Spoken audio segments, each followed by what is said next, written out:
On the report, actions have consequences, and that's where we start tonight with a story that didn't get a lot of coverage this week and two others that did.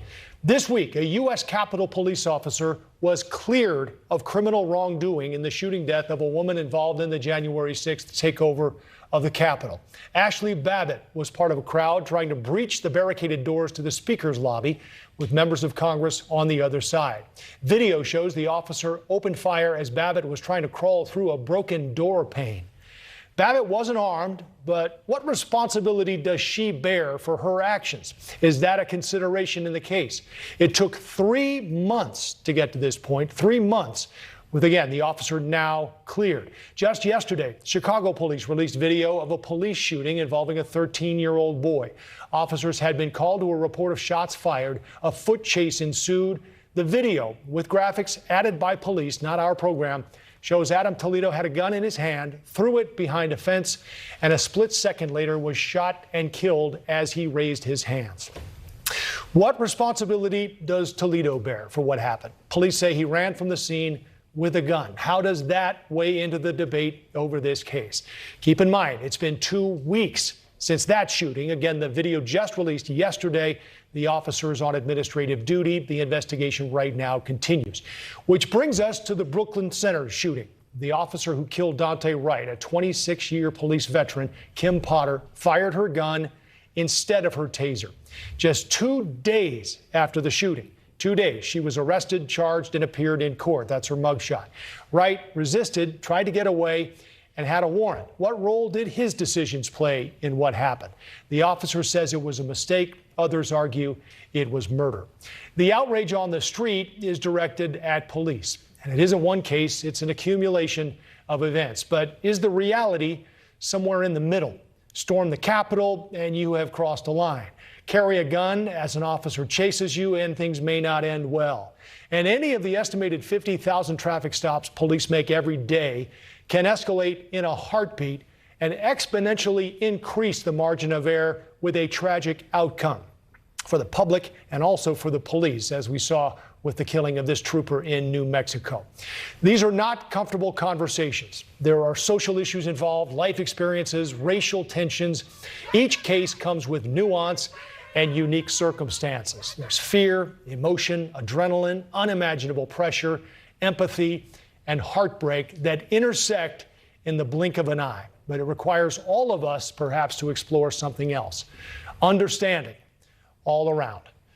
For more now, we want to turn to former federal prosecutor Pat Brady. He's with us in studio tonight. Pat, thanks for being here. Let's start with the difference in the timing in these cases. Why some take months, others take weeks, and others take days. Sure. Every case is different. Every type of case is different. In the Capitol case, you had a case that was probably witnessed by 1,000 people. You had to get all the video cameras. You had to get all the security cameras. You had to talk to all the witnesses. And it takes a long time. Remember, that was a civil rights case. It wasn't a police shooting case. It was a federal investigation under the civil rights law. So they have to behave responsibly. In a case like that, that was such big national attention and had such big import throughout the world, actually, I think the prosecutors behaved responsibly and finally coming to the conclusion that this officer reasonably believed that he needed to shoot in order to defend himself or others, and in this case, members of Congress. And here we are 2 weeks after the shooting in Chicago, and... Hello?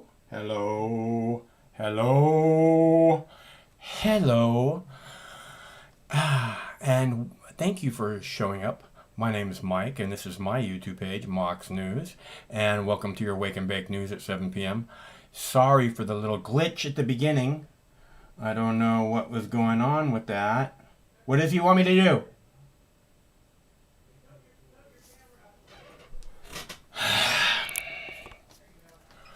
So, let's see. Best audio ever. Thanks. I'm working on it. Let's see. Government always lies. That is the fact, Jack. And the problem is, again, we see these people getting kicked off YouTube left and right. They're getting kicked off for questioning government agencies, okay? The government has lied to us again and again and again, okay? Just look at medicinal cannabis, right? for like 100 years, this government saying no, cannabis has zero medicinal qualities. Okay, but we don't have to look at that. As you know, I think that this is very telling about the medical community and who they are, and this whole thing that I've talked about again and again, that there is alternative motives when it comes to for-profit medicine. You know, like keeping cannabis illegal, because we can't let you grow your medication in the backyard. Then what are we going to do? You're not going to need all of those doctors again, right? Hi, Jackie Cat. Let's see. Where was I? Right. But we don't need to talk about cannabis, because that's you know, you guys all know that the government has lied to us and lied to us and lied to us about cannabis. If you don't know that, you're a completely uninformed person. So you know. But besides that, the government has lied us into this war in Iraq, right? The war in Iraq was completely based on lies. And it was, you know, lies fabricated in the White House and the Pentagon. And they went to war spending trillions of dollars, your tax dollars, your children's future, and murdered 1 million innocent Iraqis in your name. Again, with your tax dollars. So this is the government that we're supposed to not question, right? Mother, should I run for president? Mother, should I trust the government? Mother, will they put me in the firing line? Ooh, is it just a waste of time? And those guys in that last clip, complete copsuckers. I'm done with copsuckers. I mean, we're going to play some copsucker videos because it shows who they are. It shows who the media is. It shows because the media doesn't really have dissenting voices when it comes to copsuckers. And it's not right. You know, there needs to be. It's like with the. We can't talk about it. It's like questioning any medical authority. There should be dissenting voices. There should be an alternative opinion, but that's not being allowed. Again, because if we hadn't stood up to the government when it comes to cannabis, if we hadn't stood up to the American Medical Association and all the other government agencies that told us that cannabis has no medicinal qualities, if we hadn't stood up to them, if we hadn't questioned them, if we hadn't dissented from their bullshit fucking line of, you know, everybody, all the doctors, all the fucking pharmaceutical companies, all the, you know, insurance company, whatever. Cannabis has zero medicinal qualities, right?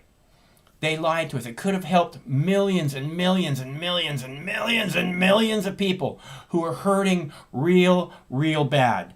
Very sick people. Little children. Could have helped millions of little children. And instead we poison them with pharmaceuticals. And why? Why won't they let people who desperately need good medicine that works? Because then you hurt the pharmaceutical companies. Right? If you can grow your own medicine in the backyard, what are you going to need the doctors for? Right? And doctors like making money off of you, so they don't want that to stop for 1 second. And of course, you're going to hurt the alcohol industry, which is the #1 date rape drug in the world. We can't do that, can we? Oh, and the tobacco industry, and the petroleum industry, and how many other industries? Fuck all of them. All of them are poisoning your children. The tobacco industry, the alcohol, #1 date rape drug. If you don't teach your 12-year-olds that, I feel bad for what happens to them. And I'm not going to question you, but it's a very, very dangerous drug. You know, poisoning the water supply. You know, all these things. It's the petroleum industry, the coal industry. You know, cannabis could replace the vast majority of this, and they don't want that. Okay, they want the money to continue to flow exactly as it flows now, not people being able to start brand new businesses and all these different things with Mother Nature.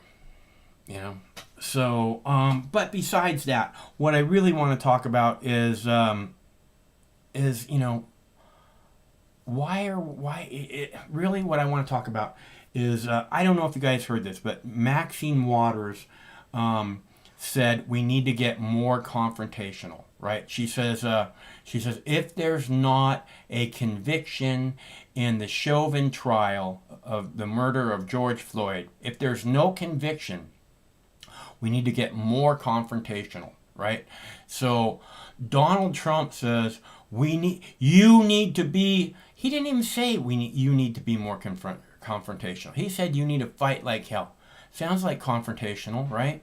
But then again, Donald Trump was censored by all the social media. Donald Trump, which I guarantee Maxine Waters not going to be censored by them, right? Donald Trump, Congress tried to do everything. I'm not a Donald Trump fan, but I'm not a Maxine Waters fan either. And Maxine Waters standing up there and say, we need to get more confrontational. I'm like, fuck yeah, let's take down this goddamn police state. Fuck yeah. But when Donald Trump said the same thing, oh, we can't have that. So I'm just looking for things to be equal. And fuck yeah, let's get more confrontational. We saw some pretty good confrontations all summer long over in Portland, but I think we could do a little better, don't you guys? Let's get a lot more fucking confrontational. How about that? How about everybody stands up to this goddamn police state that's fucking your children? Okay? Your children are being fucked by the U.S. government, lying us into war in Iraq. Oh, and by the way, they want to say, oh, we're going to leave Afghanistan. Okay? We're not going to leave Afghanistan. I'm ready to bet anybody. Okay, and by the way, Afghanistan is known as the killer of empires. Because empire after empire after empire has gone to Afghanistan and tried to take it over. And they've been very, very unsuccessful. For a long, long time, this has been going on. And you basically can't win a war in Afghanistan. But the Pentagon knew that when they went into there. They knew they couldn't win a war. They just wanted a place. This is what they really want. And this is why I'm telling you that we're not leaving Afghanistan. Okay, Joe Biden, we're going to leave Afghanistan. We're not leaving Afghanistan. And the reason why is because more than anything, they want to start a war with Iran.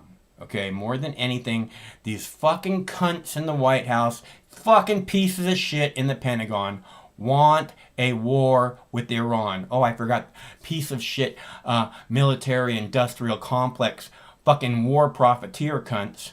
More than anything, they want a war with Iran. How fucked up do you have to be in your fucking bullshit clouded mind to want a fucking war? Let alone a war with the country that's been training for the last 70 years, ready to go to war with you. I mean, not some bullshit army like Iraq, like Saddam. Not some fucking scooter fighters running around on motorbikes with fucking, rock grenade launchers on their fucking shoulder, running around on little scooters, right? Not like that. Iran is serious business. And what they want more than ever, and they can't beat people riding around on motor scooters, living in mud huts, living in caves and mud huts, according to George W. Bush. So they can't beat those people, yet they're going to go beat Iran, because again, they want war with Iran more than anything. So this is why they will not give up the strategic location of Afghanistan, because right now they have Iraq, right? They lied us into a war in Iraq. There's 10,000 troops and 20,000 contractors there. Contractors being mercenaries. I know you think contractors, they're building roads and building houses. No, contractors are paid killers. Okay, that's what mercenaries. They're mercenaries. They pretend like they're the good guys. They're paid killers, and they're happy to do it. But what I was saying is, right now we have Iraq on one side and Iran on the other side of Afghanistan. Afghanistan on the other side of Iran. So we got Iraq on one side, Afghanistan on the other side of Iran. And so basically they're surrounded. And what the government wants, is war with Iran. So why on earth would they give up Afghanistan, knowing its strategic location, which is why they went into Afghanistan in the first place? Nothing to do with 9/11.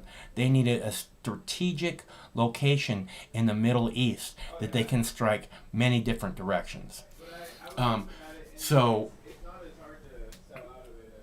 it's problem, and again, I was saying the other night, if anybody would care to wager that that there's an event which keeps it so that we just can't leave Afghanistan, because I will bet on it. I will bet on it right now that we're not leaving Afghanistan.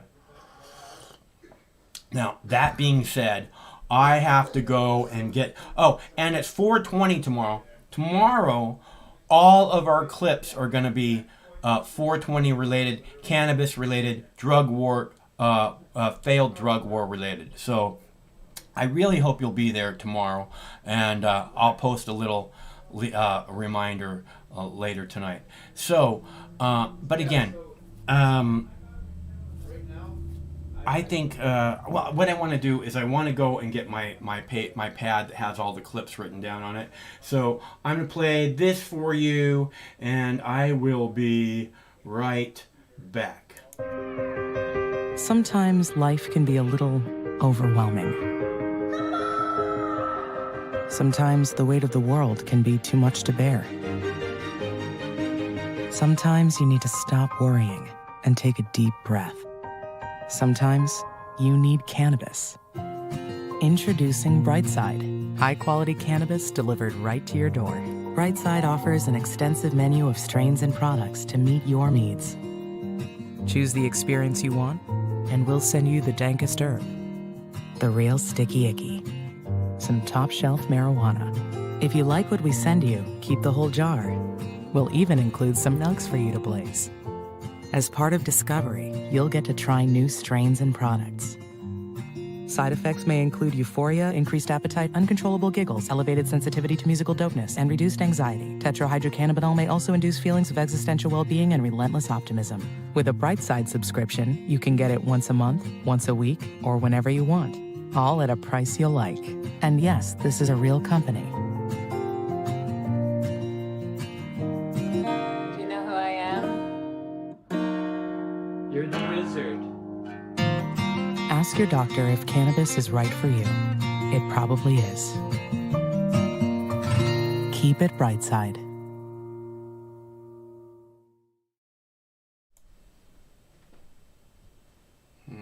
How does that look? Does that look okay? I can't tell.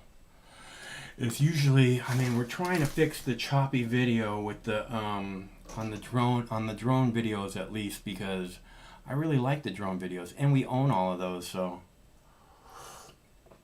Bicycle Day. I always forget about Bicycle Day.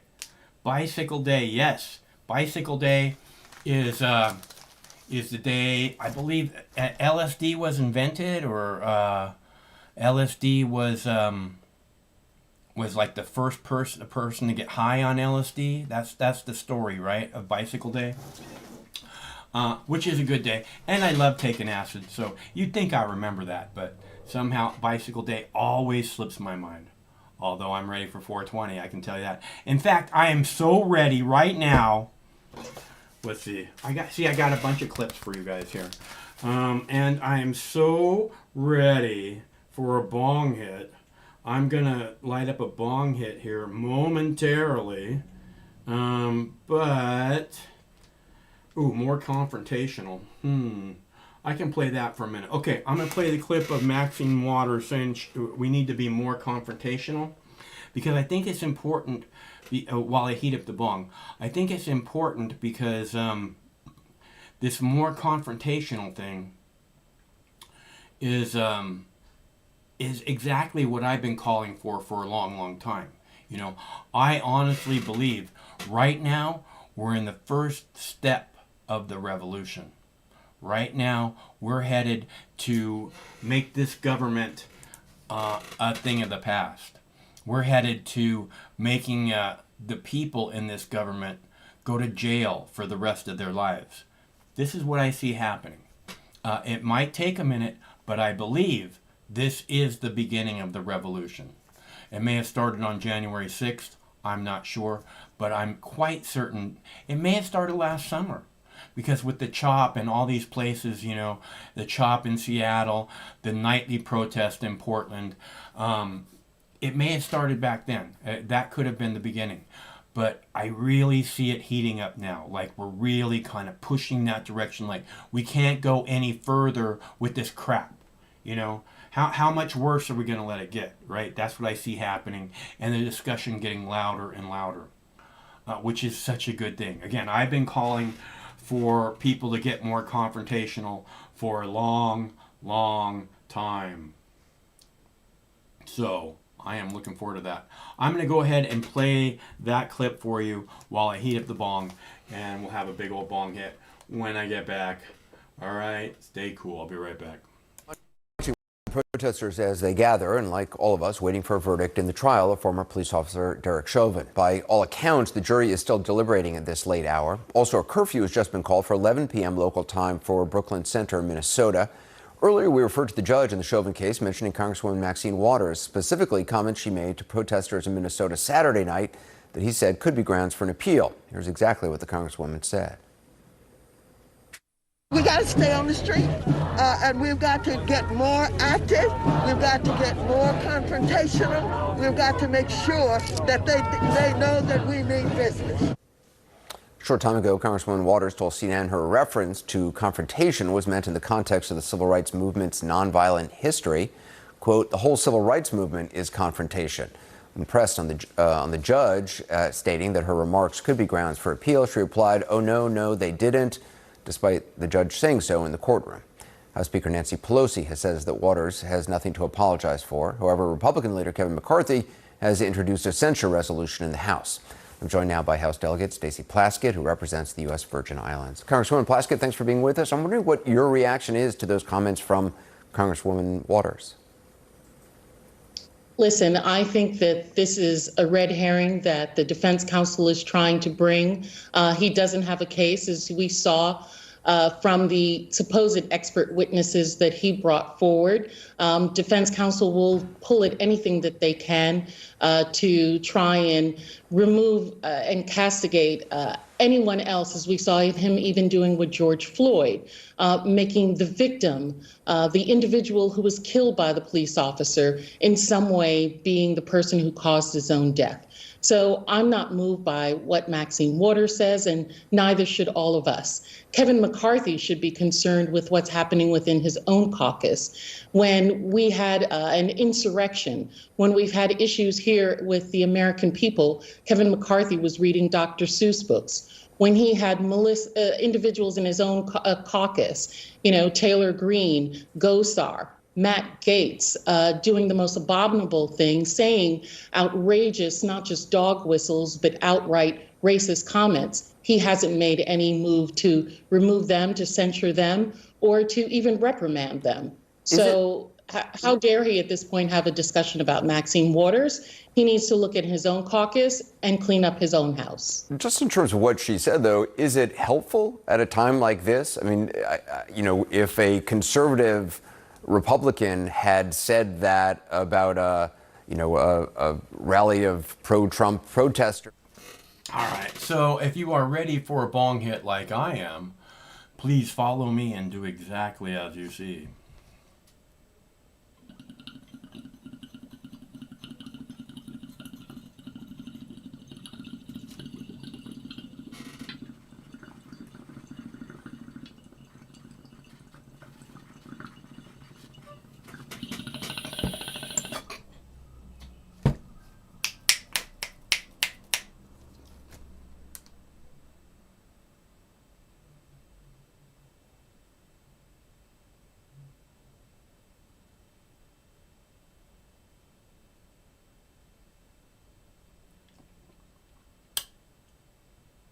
All right, I'm feeling much better now. I hope you are too. Okay, so, and as far as getting more confrontational, again, this is what I've been calling for years and years. And I want to be real clear. It's like what I said at the beginning of the show. If we weren't confrontational about cannabis being medicine, number one, there's still millions and millions of people around the world hurting because they can't get this stuff. There's still people in our country hurting because they can't get cannabis, okay? Cannabis could make their lives... The difference between an MS patient having cannabis and an MS patient not having cannabis is the difference between life and no life, okay? Because an MS patient is like all the time. And you give them a couple of puffs of cannabis, and they'll talk just like I talk right now. And that is so cruel, to take away a medicine that's so safe from people who desperately need it so bad. And we didn't just take it away from the people in this country.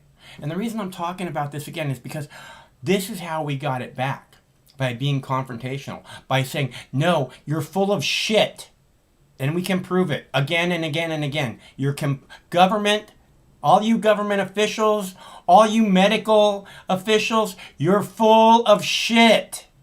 Okay, this is what it took for us to get cannabis, at least made medicinal, right? I mean, I think there's 37 states that have cannabis now that are medicinal, medical cannabis. But I can guarantee you it's still very difficult for even the medical patients to still get the cannabis in many of those states. I guarantee it. But that's not the real point. The point is, they could have been helping people, and they chose not to. They chose not to because they could make a shiny penny if they didn't actually help to. Again, doctors swear to a Hippocratic oath to put, which is, to help you, and more than enrich themselves, more than anything else. Their job on this planet is to help you, okay? And that's not what they do, telling us that cannabis has no medicinal value, no medicinal qualities. That's not what they do. They're hurting you. They've hurt all of us. They've hurt children. And why? So they can make money. Again, and if we hadn't been confrontational, if we hadn't said, hey, this shit's got to stop, there wouldn't be anyone getting help from cannabis. And again, around the world, the United States government made cannabis illegal around the world. Okay, again, this is the evil that our government is. Okay, it's not good enough just to hurt our own people who desperately need medicine they can grow in their backyards. It's not enough just to hurt our own people. We have to hurt sick people in our country. That's not enough for our piece of shit government and our piece of shit politicians, okay? That's not enough just to hurt sick people in our country. Millions and millions of sick people who desperately need this medicine, cannabis. We have to hurt people, sick people. Our piece of shit government and our piece of shit politicians have to hurt sick people around the world, people desperately needing cannabis. And you know how they did it? They went to the United Nations and they said, we want to pass a resolution that says no one can get aid from the United Nations unless if cannabis is legal in their country. No one can get aid from the United Nations if cannabis is legal in their country. That's the kind of piece of shit government we have. And they're happy to be that kind of piece of shit government. Still they're hanging on to this failed drug war as strong as they can. It's like they're just like gripping it as tight as they can.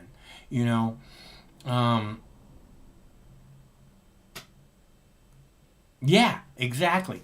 Maxine Waters is calling for an insurrection.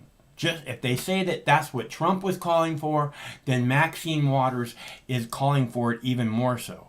Because Trump said you got to fight like hell. She said you have to be more confrontational. More confrontational means you get up in people of authority's face and you tell them, you don't have a fucking bit of authority over me. You understand, you piece of shit? Again, just like with cannabis. And this is what I've been calling for all along, is that we have to stand up against this. We have to become more confrontational. And I believe, as I've said, this is why I think that the protest on January 6th, the occupation of the People's House, this is why I think it was so beautiful. Because the people did become confrontational. They didn't until the police started beating on them. Once the police started beating on them, they became very confrontational. You know, and this is what we see in all protests, pretty much. You know, nobody runs up and fucking knocks a cop in the face when they're just standing there. Okay, they said these people walked up to them, and they said, "Hey, we want to go up in the People's House," and they said, "No fucking way." And they said, "Well, I'm just going to slide past you right here," and they start hitting them. And then what? I mean, they drew first blood, right? That's the way it works. And that's honestly, that's the way I play the video games too. You know, I don't shoot at people, generally speaking, in a video game. And I only play one. I play Halo, so I never shoot at anybody until they're actually shooting at me or shooting at one of my co-players or about to shoot one of my co-players. It's like, you know, you drew first blood. You started this war, and we're going to fucking end it. And this is the way we have to be. This is the only way we're going to get change. Again, being as confrontational as possible, right? Thomas Jefferson said, dissent is the highest form of patriotism. Supposedly he said that. Thomas Jefferson, dissent is the highest form of patriotism. So basically, the people on YouTube that are kicking off people talking about stuff that they don't like them talking about, and they're kicking those people off, they are treasonous to our country. If dissent is the highest form of patriotism, then those people are treasonous. What's up, G? What's up, man? How you doing? I'm good. How about you? Well, I got my license today. Congratulations. Yeah, I went shopping. That's awesome, dude. Oh, it's easy to go shopping there? Yeah, I got one right down the road, man. Oh, Real sweet. Nice, That's really good to hear. Oh, yeah, it's nice all set up. So I bought me some pre-rolls. Yeah, I ain't never had those before. But I just had one like a little bit a minute ago. Nice. Yeah, I tell you, Brandon, that little piece of paper will give you so much protection, you know, like almost more than anything else when it comes to the police. Yeah. And, you know, like where I live at, there's literally like no crime. But it just gives you that peace of mind at the end of the day. It's not a matter of crime. It's a matter of the cops, you know, hassling you because you got some weed on you, which is the safest substance on the fucking planet. Aspirin kills way more people than weed every single year, you know. But you have some weed on you. What's that? I said no. I'm like, wow, I didn't know that. Oh, way more people. Cannabis doesn't kill anybody, Brandon. I know, right? I'm like, hey, I know it's a trick question. Yeah. So I'm really glad to hear that. It's a great thing. And can you grow plants now? Is that legal for you? Yeah, well, I just didn't apply for that part. Oh. Because because I stay in the HOA, man. So I don't know. Yeah. Yeah. Well, it's either a lot of setup to grow indoors or outdoors. Then you always have to worry about somebody smelling your plants and go, "Hey, I'm going to jump the fence over here and see what he's got going on." You know. But I have thought about buying some land out here, like some land out, you know, kind of out in the country. That sounds nice. Yeah. Yeah, well, I would make my own personal shooting range. Oh, that sounds awesome. Yeah. And you have just for you, or you have you wouldn't like let people buy, you know, pay to use it or anything? Oh yeah. Well, I would set it up. Of course you burn, you know, you burn it up, right? Yeah. But But you make them go old school. Get your ass down that foxhole. You know, and hell, yeah. And You're gonna give so many fucking people flashbacks, dude. Hey, fuck it, dude. Ain't nothing like a foxhole shooting a gun. I'm telling you, good shit. Yeah, it's not, you know, you outdoors and shit. Yeah. Yeah, that's real good shit. Yeah. But yeah, man. But I was really excited to get my license. So you know, I went there. It was real cool, or whatever. And they had like, because I really still didn't understand, Mox, the difference between sativa and indica, right? And I asked the guy. I said, "Look, man. I said, I'm a military dude. I really don't know about this stuff." And I said, "What's the difference?" He says, "Indica, in the couch." I said, "Oh Right. no, I don't want nothing like that." Well, yeah. Yeah, they call it couch lock. The indica, it makes you a little bit like, I'm good right here. But I don't think it's like all the you know, like this, like a standard rule of thumb. There's probably some indicas that are a little more upbeat, you know, and some sativas that are, like I said, more couch locky. They're making a lot of hybrids now too, where it's like 50-50 and stuff, so you get the best of both worlds, you know. Yeah, that's what he was explaining. So yeah, I got some good stuff. So I'm content, you know. So awesome, yeah. That's great, dude. I'm glad to hear it. How much did it cost? The pre-rolls. Well, I bought 5 of them, and I think the pre-rolls were like 2.5 grams, which I don't know, or whatever was on the can. Yeah. Those are big ones. That was like $99. So, but you know, it just kind of started here, so of course it's going to be up for a minute. Yeah. Then I got like 2 8s, and an 8 was like maybe $54. Wow. You know, or whatever. It might have been 60. You know, $5, whatever a piece. Well, okay. Yeah, go ahead. Did it say how much, what the THC level was and everything on the? Yes. Yeah. It was 18.5, I think. Yeah. Well, I went to the dispensary like a few days ago, and I got 3 8s, and they cost me an average of $13 each. And I like each of them so much, dude. So far, I'm really happy. I can't. I'm very satisfied. You know, $13. So for 3.5 grams. So, I that's what you got to look forward to.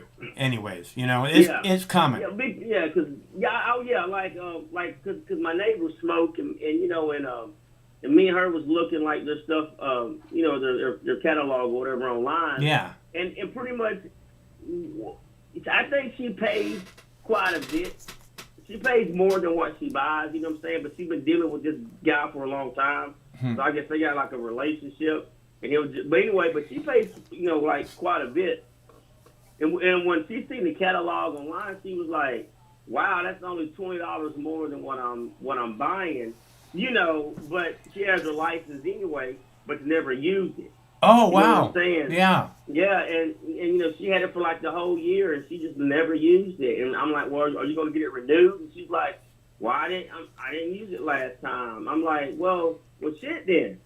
I mean, you know, but that peace of mind. If you've never been to the store before, you don't really get it. It's like going to the candy store, you know. It's like, oh, what's this? Oh, what's this? Oh, it's this. Oh, yeah, and Moms, man, like that's the first time you're going. Honestly, it's gonna sound stupid, but I thought I was looking at jewelry. At what? You know, like jewelry.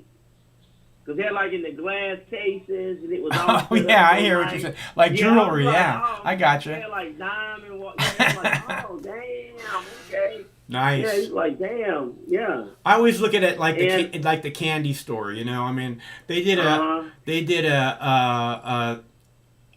South Park episode where they shut down all the KFCs the Kentucky Fried Chickens, and they all became medical marijuana places. And I think they call it medical Kentucky Fried Medical or something like that. And you know, one of the dads went into the store to find out what's going on with the Kentucky Fried Chicken. And he's like, "Oh no, we sell medical cannabis here." And he's like, "Really? Just out in the open?" And he starts looking around. He's like, "I want 3 of those and 5 of those." And I was just like, "Yep, kid in the candy store." Oh yeah, man. But I was pretty geeked, and they're like, I come home, my wife like, "Well, what did you buy?" I'm like, but my wife doesn't do anything like that. Her nosy ass. Yeah. She didn't smoke at all? Nah, she don't. Man, my wife she's 100% Christian, man. Yep. She like candy? She's a Christian lady. She's a Christian lady. She don't do nothing, man. Don't drink. No candy? No candy? No. Wow. No, I mean, like, what? No. She'll eat it like candy bars. You talking about that? Yeah. Or you talking about like? Oh yeah. Oh yeah. She has a cheat day, but that's about it, man. I mean, she has some wine sometimes, but that's rare. But yeah, Well, you should tell her right at the beginning of the Bible. It says, "I give unto thee all seed-bearing plants to use as meat." It says it's right at the beginning of the Bible. "I give unto thee all seed-bearing plants to use as meat." Meaning, I see the way meat being a daily thing that's very, very, in your life all the time, and it benefits you to be in your life. And that's God saying that to the people, supposedly. So, and the Christian God. So you might want to point that out to her. I don't know what it says I don't know what it says about alcohol, but I know at the beginning of the Bible it says cannabis is good shit, baby. Yeah. So hey man, what's all going on in the news, Mark? It looks like the beginning of the revolution to me. What's it look like to you?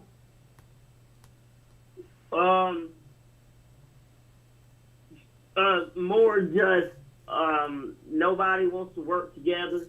That like we're getting over that, like, bro. No, it's like they're paid not to work together, man. Well, that's what's ridiculous. They're paid to divide us, Brandon. This is why I keep saying, exactly. They're paid to misprogram us, and then the people are looking for leadership. I don't know why. I really don't understand why they want to be told that this is what's good or this is what's bad. I really don't understand why they want that. They should be able to figure it out on their own. But for some reason, they want leadership. So they turn to these people, and they're just looking so hard for someone they can trust, and they're good people. They want to believe in other people, especially people call themselves public servants. And for whatever reason, they don't get anything like that. Yeah, man. Yeah, that's absolutely right. It's so damn dysfunctional that. But that's what I'm saying is that's how they buy into the division too. Is because these people say these things, and these people, like I said, these people are talking to these suckers, and these people are talking to these suckers. So they buy into the division. It's almost like a religion or an ideology, where it's like don't, we all believe this. Well, that's not true. You all believe lots and lots of different things, but we don't all believe this. It doesn't work that way. We all have our own minds, and if you don't, I feel really bad for you. Yeah, man. It's something else, but what's weird to me is how people are just dug in, like the typical guy at the store. Or whatever, or you got every time you talk to a person, the first thing out of his mouth is, "Well, them damn liberals," or seriously, yeah, every time. And I'm like saying to myself, I'm like damn man, like do they come knock on your door and beat you up? I'm like, what? Like, what's going on? Like, how bad is it for you? Yeah, and it's just. Either you're it's like a sports fan, and you're just gonna cheer for your team no matter what, and you're okay with nobody winning the game. You know what I'm saying? Yeah. It just keeps going to overtime, to overtime, to overtime. But as long as you feel like they're fighting for your causes, right? I mean, the abortion or whatever it is, you know. But the thing is, if you watch a good sports game and there's a winner, everybody appreciates the game and nobody loses. You know what I'm saying? If you enjoy the game, you enjoy the game, you know, and you want to see a good game and you want to see a close game. And if it's like that, you know, it doesn't, I mean, it hurts sometimes if your team loses. Again, I'm not a fucking sports person, but it hurts when your team, I've seen a lot of sports with a lot of different people and they look let down a lot, you know, when their team doesn't win. But, you know, you got to admit it was a great game though, you know, they'll all say that, you know. Yeah, man. Yeah, but again, when a team cheats or bullies you, then you're really going to be frustrated with the other team, and it's not like you're mad at the team. You're mad at the fans of the team, and really you should just be mad at the team because the team did that, not the fans. Well, if the you're fans talking, are glad they won. Yeah. If you're talking about politics, the thing about it is, you're right about the, you know, my team is, you know, the only right team, and you know, like you said, like I said, it's a religion, but talking about the team thing, oh God, I just keep losing my train of thought. I'm sorry. Listen, I saw a bumper sticker today, Brandon. It wasn't actually a bumper sticker. It's on the guy's side window, and it said, "Not a Republican, not a Democrat. I want my country back." You know, and I love that sticker. And you know what I was saying about the beginning of the revolution, and you're saying people are so at each other. The way that I see it is that the Republicans are beginning to stand up against the government, and the Democrats are standing up against the government. You know, Maxine Waters saying we need more confrontation. You know, that's the government she's talking about, just like Trump was talking about it. So, what I keep saying is we have to recognize the common enemy, which is Washington D.C. and its ever-expanding police state. So, as you see the protesters on January 6th attacking. Not really. They didn't really. They just fought back, honestly. That's what I saw. But, you know, saying, you're not going to stop us, just like all the other protesters, like the Occupy protesters, like the BLM, like, you know, the protesters in Portland, night after night, getting rubber bullets shot at them, flashbang grenades, tear gas. Like, you're not going to stop us, you know. And, so as I see both sides doing this, maybe we actually are both sides are beginning to recognize the common enemy, you know? And maybe we'll be, like, this is what I'm saying. This is the beginning of the revolution. That's what I'm seeing. And it makes me very excited. Yeah, you know, it's something that at the end of the day, government's got to deal with. And that's a perfect example about how the police are being looked at now. That is something that they got to look at internally and deal with it. You know, and that's a good thing because everybody's calling everybody out. You know, and it's not like everybody agrees on what people get called out, but everybody's getting called out. So everybody's getting screamed at right now, and they're hopefully government can get their shit together. You know, if they don't want to legalize marijuana, it's still going to get loud. If they keep up with, you know, the typical cop bullshit, they're going to get screamed out. The wealthy keep getting wealthier, they're going to keep screaming out. All these fucking wars like I was in, we all going to keep screaming out. But yeah. I think so. And like I said, I'm beginning to see, you know, like Craig's dad. I was saying Craig's dad is like one of these staunch Republican conservative guys. And he said the other day, you know, something about the police. I'm starting to think the police maybe are out of control or something, you know. And he's not he's not the kind of people. So this is what I'm saying is more and more as both sides are starting to see, you know, I think we are beginning to recognize the common enemy. and it's not each other.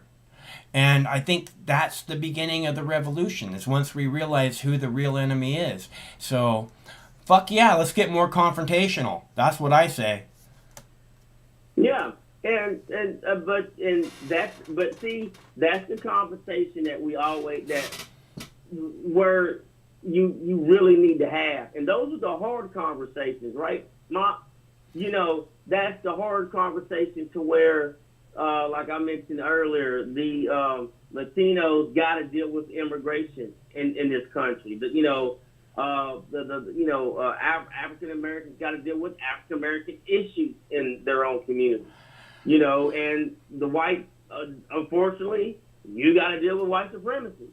And then the wealthy people got to deal with, okay, I'm getting too much than what I need, so let me, whatever, we just to make the other people at the bottom feel better about themselves, I'm okay with getting taxable. I'm not for more taxes. The people are already being taxed the fuck out of. But what I'm saying is, when you talk about the African American community, and you talk about the white community, and you talk about the Hispanic community, I mean, that just sounds divisive. I'm trying to bring everybody together. I'm trying to make everybody recognize the common enemy. And it's not really within. It's the outside. Again, it's the police state that has made the enemy within. If we didn't have this fucked up drug war and all these other fucked up rules, if we had, freedom to go and live our lives and not have to be fucking constantly babysat,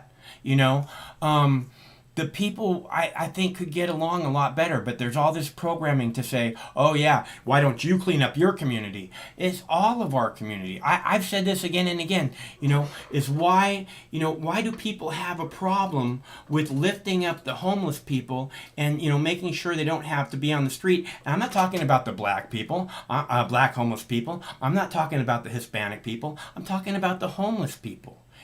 Let's lift them up off the street and give them a place to live. And you know what? That only not makes their life better. It makes our community better, because there's not people living all over the street, and it makes it so that these people, have a better life. And if they have a better life, then I think that makes the community, everyone lives in the community. So we all have to work together to make it better. I just don't see how, the blacks make the black community better. I mean, they definitely have to be the biggest part of it, but I feel like, we don't need to be breaking everybody down into groups. I just hate that. And I understand it's also a thing of pride, like you can hear when Michelle calls how proud she is of her Hispanic, Latina background. And as lots of people, what I'm saying is, I'm not trying to get rid of that at all. And that's the reason they have to be the biggest part, whichever community it is, they have to be the biggest part of fixing what's wrong, because it's their community. But it's all of our community, really, and we should all be working together. And if we're all that is what we have to have, Brandon. We have to all work together. We can't divide it all, because I just think that that's a huge mistake, because then it becomes, eventually, it will become us against them. Like, if these people don't get this under control, then we have to rise up against them. And I kind of feel like that's where we're at now. Yeah, but what I was getting at was, was that what we're doing now, all those different groups are pointing the fingers at the other group. Mm-hmm. Right? I hear you. When the other groups are pointing the fingers at everybody else. Yeah. Meaning it's your problem, okay. So, what I was getting at is to kind of deflect people pointing the finger at that particular group.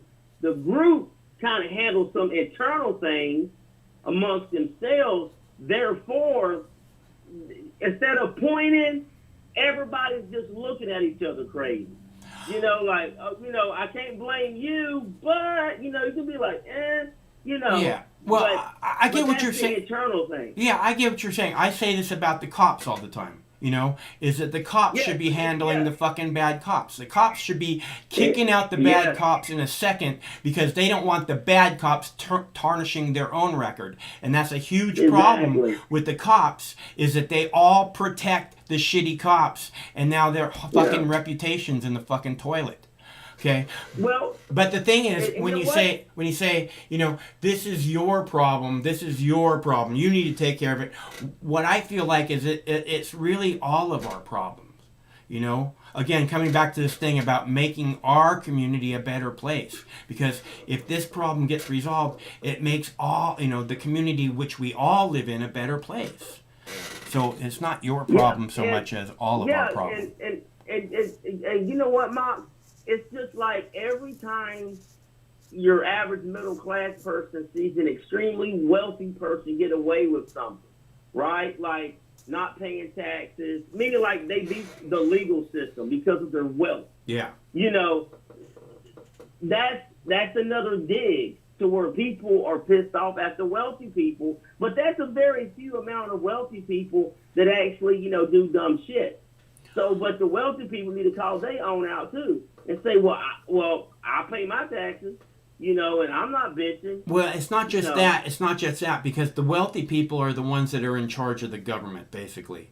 So they're the ones that are really fucking us over. And I don't think they're going to call each other out on that, because they don't want us to know that they're in charge of the government, or they want to pretend like we don't know or whatever. So I don't think they're going to call their own out. And I am saying I've seen people talk about paying taxes, especially when it came to Donald Trump, but I don't think they're going to call the government out. I don't think because this is the real problem. Is, like I keep saying, if the rich wanted a new infrastructure project in this country, it would be started tomorrow. They do not. Yeah, you know? Exactly. So, and it's not a matter of them calling each other out, because basically they are the government. So we have to recognize them as the problem, regardless if they're paying taxes or whatever. That's not the real problem. The problem is they're controlling the government, and they're trying to keep us in the 1950s. And we need to be moving forward boldly if you really want your children to have any kind of future, you know? Yeah, man. Hey, I agree with you 100%, man. Not your children in particular. I'm not trying to say anything about your children. Yeah. I'm just saying, I can't believe that, you know, our priorities aren't more about what we're going to leave behind to the people coming behind us. You know, I just can't believe that's not a bigger priority to any of us. It's just greed. I mean, you know, again, there's a group of people who say that if they do good, then they'll get like X amount of virgins in heaven, right? Yeah, right. You know, a lot of Americans act like they can take all that money they got with them. I mean, well, I would say Americans, just wealthy people in general. Yeah. You know, so it's like who really invests in the future, and where are those people at? Because I mean, you can still be greedy, but you know, I just don't see like why someone would want to be born and then like die homeless when they're 99 years old. You know, it's like there's just no future, man. Yeah, I again, this is like I'm saying about lifting the community up, and we all live in the community. So lifting the community up, that's our community that we live in. So why wouldn't you want to do that? It just makes life better for everyone, even though we're focused on trying to, you know, make life better for the homeless people or whoever it is, you know, people that are hungry, whatever, you know. That's our community that we're making better. So, like I said, it's our problem. We have to fix it. Hey, Brandon, I got to take a break. All right, Bob. I'm really glad to hear about your medical card. That's freaking awesome. Thanks, man. Appreciate it, Mark. I'll talk to you soon. Okay. And that's our buddy Two Bronze Star Brandon. Okay, so I am gonna, it looks like maybe there's something wrong with the video here. There's a warning up there. So I'm gonna play a video that I thought you might want to see. Apparently this last weekend, Israel dropped its mask mandate. So people aren't, I think it's vaccinated people. I'm not sure. I would think it would be, if it's a mandate, that means that if they drop it, it's not for anyone anymore. So I thought you guys would want to see that clip, and I will play it for you right now. Israel has lifted its outdoor mask rule, and with restaurants, street-level shops and businesses back open, it looks and feels a bit like life before the pandemic started. Our Sarah Coates spoke to people on the streets of Tel Aviv and Jaffa earlier. Let's take a listen. What do you think about the mandate being dropped? Is the timing good? How do you feel about it, and why are you still wearing your mask? I'm wearing my mask because, well, we still have to wear them inside, so I don't really see a difference in being close to other people. And I think, well, it is good that we're getting better on the COVID thing, but I do think that it smells like a little bit like a political spin that Bibi does. So I don't really think it has a lot of actual health impact. Well, I'm very happy for having this decided because you can go free. But I'm still afraid a little bit. So when I see a crowded people or people crowd together, I put a mask on. But again, you feel free. You feel. Sometimes it could be confusing because you can go here and be with the mask off, but when you go into a shop, you have to put the mask on. So it's like, you have to sort of keep yes. So I always keep it on my chin, so it's. I must say I am almost. It's outside on my hand, and I'm trying to remember to put it. It's on the way out. The mask's on the way out. Yes, but it feels free. It feels good. It feels like Corona has never been here. It's over, and we hope it will continue. Still with the pandemic, today is the day President Joe Biden said every eligible adult in America could get a COVID vaccine if they wanted one. As of tonight, more than 50% of all U.S. adults have been jabbed with a COVID vaccine. Britt Conway reports that experts are now worried about keeping up with the demand. Let's take a look. By no later than April 19th. Today's the day. Every American 16 years and older is eligible to get a COVID-19 vaccine. It's your turn now. As of Sunday, the Centers for Disease Control and Prevention says half of U.S. adults have had at least one dose, a big step in the race between vaccines and variants. That's the reason why you want to get our population vaccinated. But demand is dropping in a number of states. A recent poll from Monmouth University shows about 1 in 5 adults say they're not willing to get vaccinated. The divide is mostly along party lines, with 43% of Republicans who want to avoid the vaccine, 22% of independents, and 5% of Democrats. The reasons vary, from a push to maintain personal freedoms. This is a public health issue. It's not a civil liberties issue. To distrust because of past mistreatment of minorities by health professionals, difficulty accessing the shots, not liking needles, or a lack of long-term safety data. These vaccines are exceedingly safe. They're, I believe, safer than most therapies and vaccines that we have developed in the past. Health experts say whatever the reason, it's all the more reason to keep talking.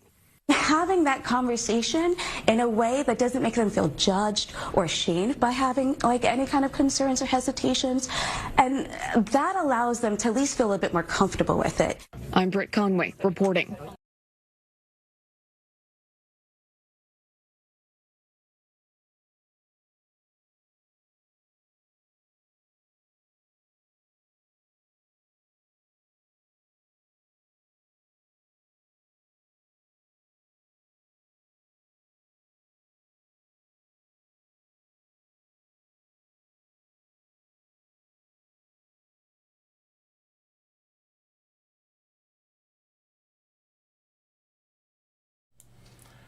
Hello, my beautiful babies.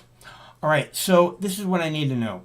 Is the picture look funny or something? Because is the sound funky or what's happening? Because it seems like See that says that there's a warning. It says please check video resolution, and I'd like to know some input back from you guys what you think about that, because you're watching it a different way than I'm watching it.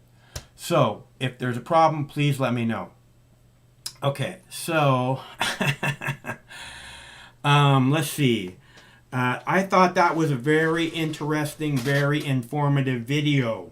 So, and I thought you guys might like to see it.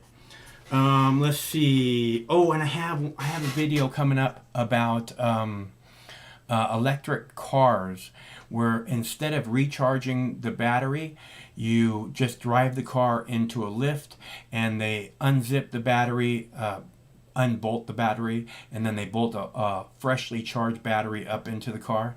And they said it takes like 2 to 3 minutes, as where a charge takes much, much longer. So I have that coming up.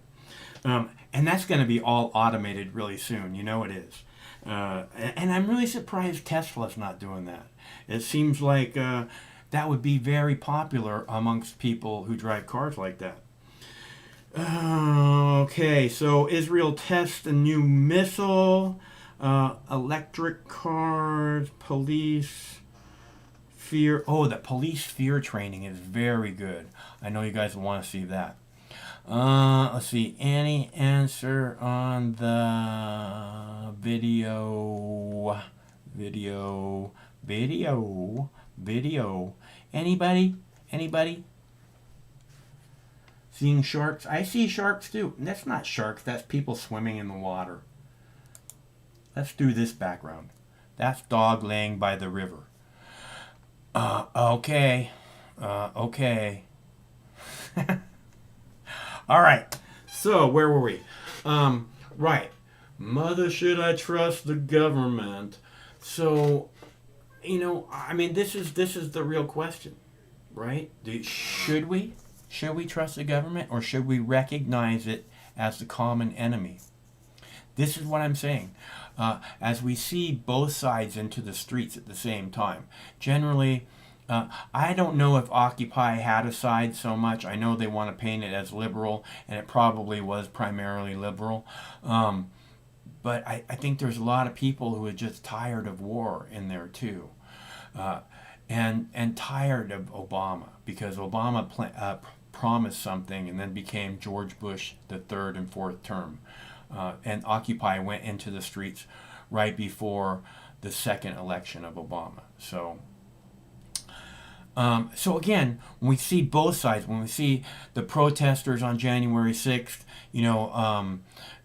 occupying the U.S. Capitol, when we see the Black Lives Matter in the street standing up against the police state, I think it's becoming more and more clear who the common enemy is. And hopefully this discussion will happen more and more, and it will this will join the people together, because our differences are very small, very petty. But as we begin to talk about the common enemy, which we both share, we can become very passionate about that, and we can stand up. I mean, you can be passionate about our, programmed in divisions.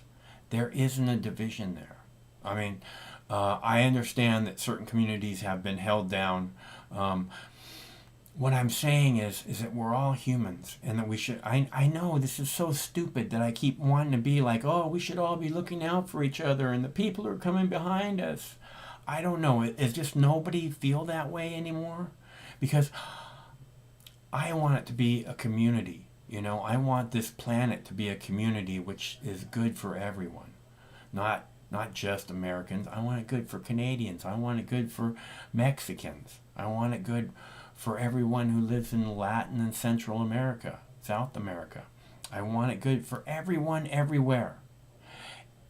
And it seems like that would really not be that difficult a priority to make happen in the 21st century, being the most smart people that's ever lived on this planet, right?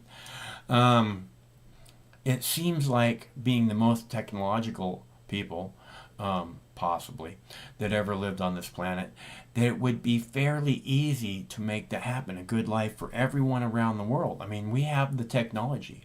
We can rebuild it, right? We have the technology. This isn't tough to do, except for, again, it's not something the rich people want.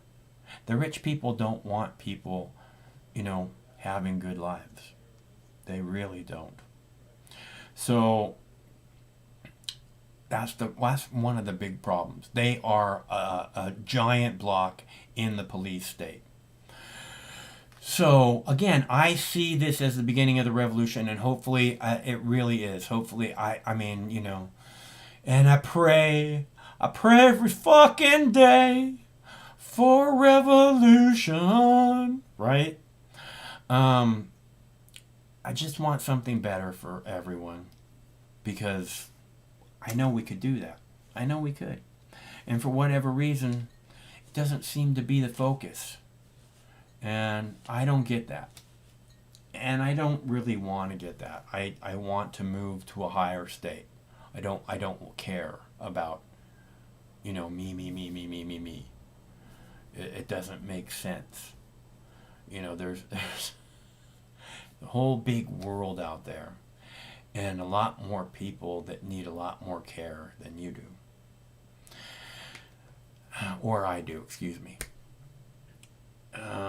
But I'm not a big priority to me. I want to make sure the dogs are good. I want to fight for a better tomorrow. I want to fight for understanding amongst us all. Fight for freedom. Fight for liberty. Fight for equality. I don't know. People talk about equality all the time. People talk about this fight for a better tomorrow. I don't really see them doing that. The Occupy people, they wanted to fight for a better tomorrow for everyone. I think that was the plan. We got to make sure Obama starts giving us the change he promised. The drone king. Some of them had a model of a drone, and it would take 15 people to carry it, and they marched it from New York down to Washington D.C. Marched it. They walked it all the way there.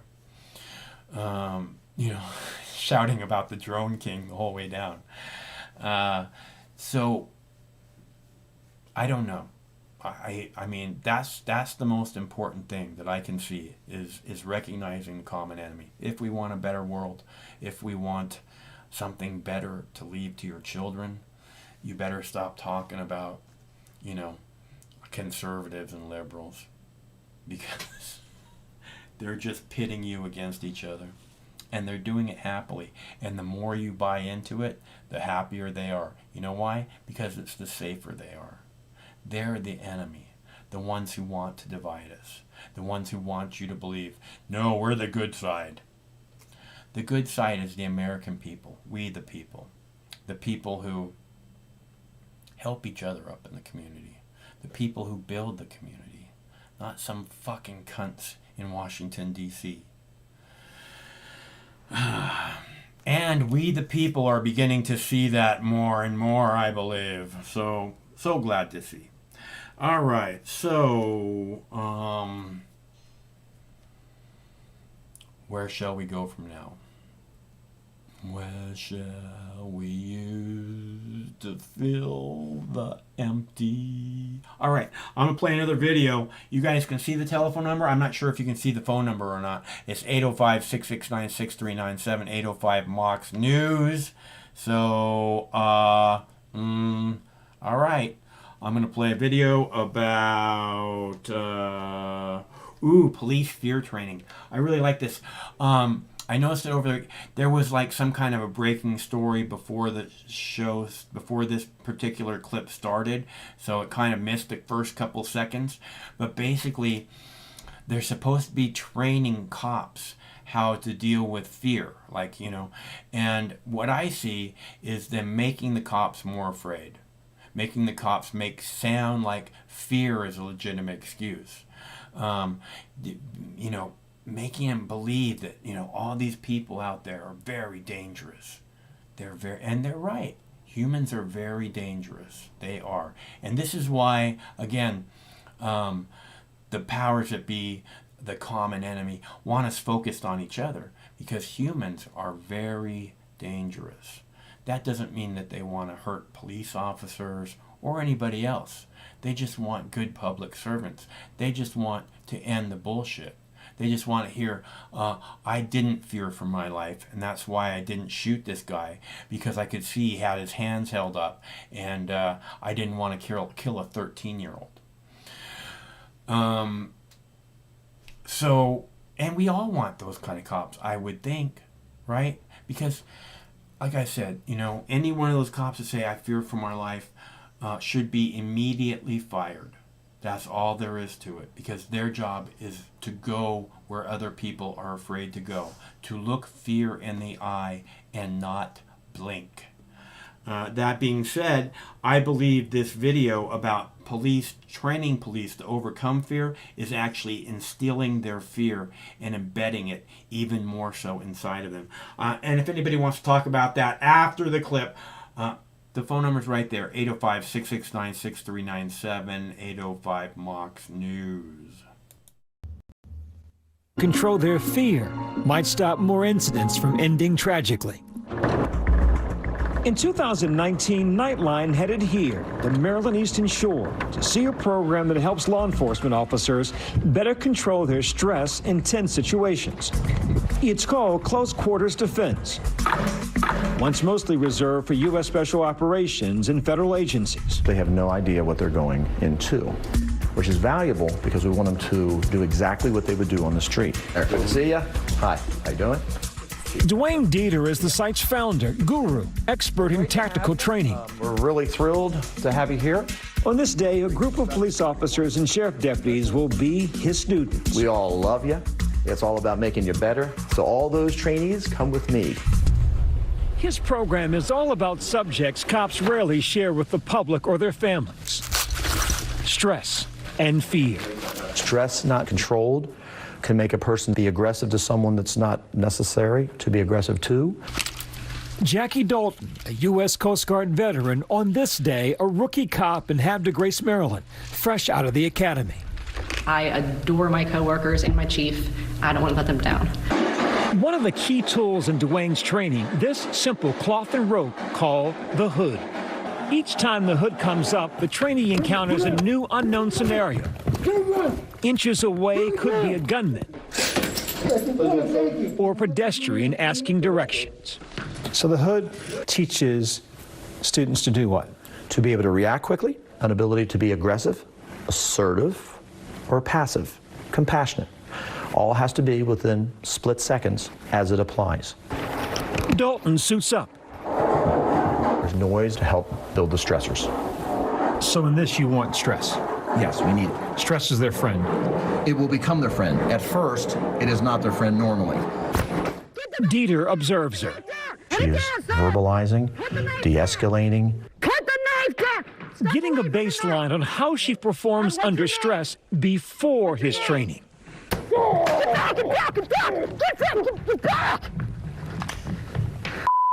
She's getting her gun, which is very common. Okay, so that would be a bad situation that happened. Her energy was high enough that she eventually shot the person. Even though the person was moving away from him, exactly. Was not a threat. Though he attacked her initially, he moved back. So that's where we do not shoot. He's no longer an active threat. You can relax, just relax. Please just describe why you shot that person and use lethal threat. I used lethal threat because I felt fear for my life, and they could have threatened either the person off to my left or myself or any other citizens if I let them get away. Did you see that he had any weapon or not, the person off to your right? He had a gun. And did he shoot at you from that position, or what did you see? He was aiming it towards me. He did not shoot. What she thought wasn't reality. And not even close. She actually saw a gun. Many of us were raised to believe that the truth is always the truth. But what we saw today, under stress, the truth can look different. Their perceived truth, that's right. It's because they are not used to this level of stress, so their truth is very different sometimes than what truthfully happened. And they will say what they believe right off the bat because that's what they saw. Dieter says Dalton isn't the only student perceiving things differently under stress. He was thinking, my God, he actually had it. Sharing these videos with us of others on day one. Can you train that out of a person? Absolutely. We do it every single time. All right. You did good. Dalton is exhausted, drained, distraught that she shot an unarmed man.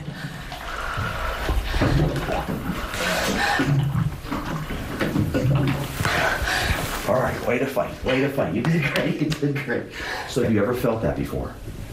No. In a little bit of training, this will be a comfortable thing for you. You'll feel it, you'll feel that you have the energy to respond to it and react to it. Have a seat, relax. All right, thanks. What do you think? It's stressful and it's emotionally draining. My sense from him was he did a hell of a job. Well, I appreciate that, but sometimes it's not enough. You're shaking. It's an important job, and I put a lot of pride in me doing what I do. Get down on me! Dieter's program can take weeks. Put one hand down the ground in front of you! But even after just one day of training, She did better. She did better. we witness a transformation in Dalton. Get down on your stomach! Get on your stomach! Now the person was complying and then went for the gun. She was able to pick that up. She aced it. Controlling stress, Dieter says, actually improves decision making. You're smiling this time. Yeah, I'm smiling this time. It was, it felt less stressful, even though I was still going through kind of the same thing. I was able to focus a little bit better. What I saw from you this time is confidence. Right. Get back! Get back! Building confidence for those split-second decisions between life and death. And stop. That's good. A vital step in America's long journey towards justice for all. Great work. Great having you. Super job. Super job. Be safe out there, everybody.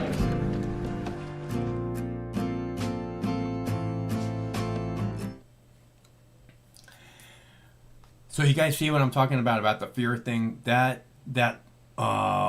woman police officer got stabbed like 10 times. So I don't know how that doesn't instill this fear. Like, oh my God, you know. Again, it's not completely unjustified, but that's not what police officers are supposed to be. Again, they're not supposed to be afraid. They're supposed to be somewhat fearless. When everyone's running away from the bullets, they run towards the bullets. That's their job. That's what they get paid to do. If they're not up to it, they should leave now. And again, being up to it is, you know, having the balls not to say, I was afraid. And I don't mean that as some kind of a derogatory thing against women. You don't have to have balls. You just have to, you know, you just have to fucking not be afraid. If you can't not be afraid or overcome your fear, you're in the wrong fucking job. Well, all right, so I'm gonna play another video. No one's calling. I'm gonna play another video. No one's calling. Phone's working. No one's calling. 805-669-6397. I'm going to play, let's see, what else do we have here? I want to play the one about the electric cars getting battery swaps, because I think it's pretty cool. And I'm really surprised we don't have shops like this, you know, because, again, this is going to be a totally automated thing really soon. I mean, they might need one person to make sure shit doesn't catch fire or whatever, but it's going to be... I don't know, again, why Tesla's not doing this already. Seems like something that, you know, Tesla drivers would probably really like. Although I do hear they have a supercharger now that they're beginning to distribute where the car charges very, very quickly. Which is kind of cool, too. Suga and Biden agreed on the need to create a carbon-neutral society at their recent summit. Major automakers are now prioritizing electric vehicles in future sales strategies. It's projected that EVs will account for more than half of global passenger car sales by 2040. This has led to fierce competition to supply a crucial component, the batteries, and they are mostly made in Asia. South Korea, China, and Japan last year accounted for 90% of global EV battery shipments. Recently, China has been rapidly expanding production. We take a look at what the country is aiming for in a battle of the batteries. This is Guangzhou in southern China. EV and hybrid cars can be spotted by their green license plates. China is the world's biggest EV market. Just over 1.3 million clean energy vehicles were sold there last year. That's 40% of global sales. Conventional EVs have one major drawback. It takes a long time to recharge their batteries. Exchanging depleted batteries for ones that are fully charged is a promising solution. Chinese company Alton has entered this promising new field by developing battery swap stations. Customers use their smartphones to scan a QR code on their batteries. It includes information like the type of car they drive. Drivers can then exchange their old power sources for new ones at swap stations.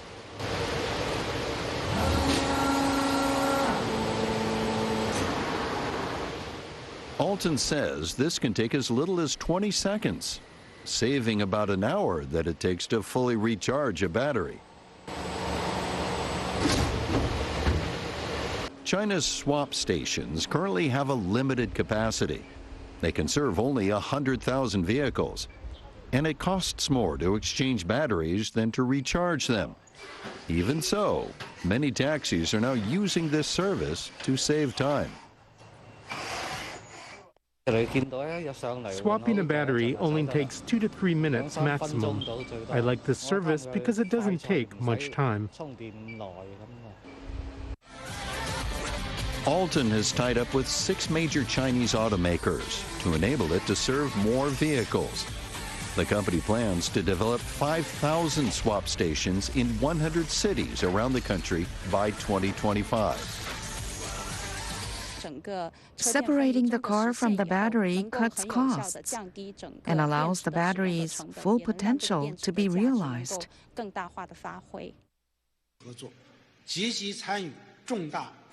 The Chinese government is backing these efforts. Factories to produce EV batteries are being built all over the country. A company based in Fujian province is the world's biggest maker of such devices. CATL is getting ready to ramp up production by building a new factory. In the past few years, the firm has produced a series of batteries that enable a long cruising range. It's part of China's efforts to stay on top in the global EV battery market. NHK World's Matsuzaki Hiroko has been following EV developments. Hiroko, thank you for coming. So the idea of exchanging batteries. All right, there's my beautiful baby. There's my beautiful baby. He went and got a chiropractor appointment today. Was that good, buddy? Was the chiropractor good? He looks pretty comfortable. He went to the lake yesterday, went for a nice swim. It was a beautiful day yesterday. Very beautiful. He seemed very happy. Let's see. So, let's see. Where are we at here now? I have more videos. I can play more videos. I didn't want to keep that video going. I didn't think we needed a big explanation after what they already talked about. But it seemed very popular. There's a line lining up out the door, you know, trying to get the battery swap. Again, it's very automated. I didn't see a lot of people in that video that were handling anything. I saw cameras and other stuff. So I'm really surprised it's not a lot more popular here. Coming soon to a neighborhood near you, there's no doubt. So I'm just going to go ahead and play another video because we don't have any phone callers. And I'm good on dabs. I don't know if that brownie kicked in already or what, but I'm pretty good on dabs. Unless, you know, somebody wants to call and tell me to take a dab, maybe we could do that. But tomorrow, speaking of which, tomorrow is 4/20, April 20th, and 4/20 being a big number for